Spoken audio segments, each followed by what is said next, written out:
Hi, welcome back to my channel. Welcome back to Words Accompanied by the Spirit. Yeah, so I'm messing with my daughter, so that's kind of like why if I just started laughing and there's nothing to laugh about, that is why.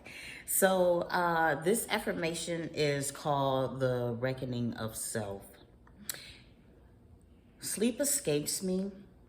Whenever this happens, it is the Holy Spirit. It is something or someone that he wants me to focus on, something that he wants to impart to my spirit. I have been watching a documentary for the last 3 days, Making a Murderer.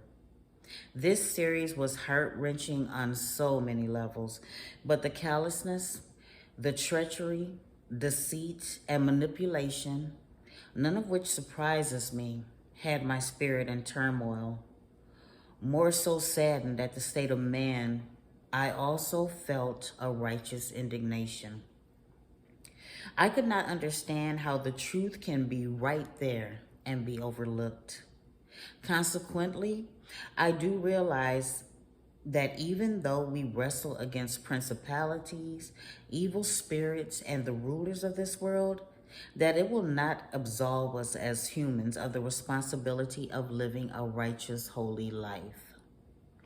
Therefore, I began to question my own discernment, and I started to wonder why I didn't see how my children were being manipulated and the treatment that they suffered during the quote-unquote marriage.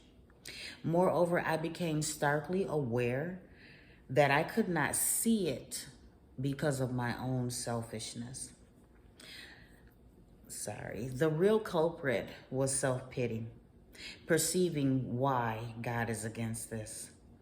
I was so focused on what was being done to me, how the pain and suffering and the different levels of abuse were affecting me, that I couldn't see what it was doing to my own children. Consequently, I have no choice but to blame myself because I have a gift of intense discernment. There is no way that I should not have known. To be aware of what is true, you have to put away self-centeredness. This is also true so that you may be able to see through the distractions that are purposely used to keep us bound. When I am writing, I do not like to be redundant, so I decided to look up the synonyms for self-pity. The results: selfishness, self-loathing, self-disgust, self-hate, narcissism, and egotism. The truth hurts. One of my favorite phrases, particularly when it is directed at others.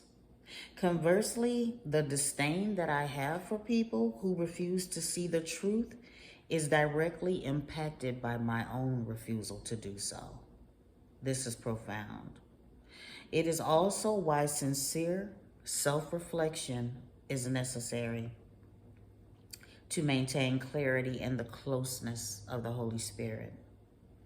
This led me to look up the synonyms of self-reflection also.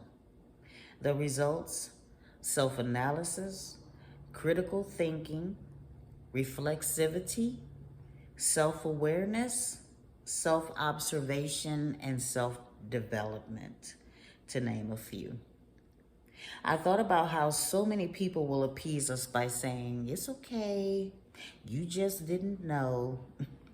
But in actuality, and for the circumstances and situations relevant to this, it is on you and I to ask ourselves, why didn't I know?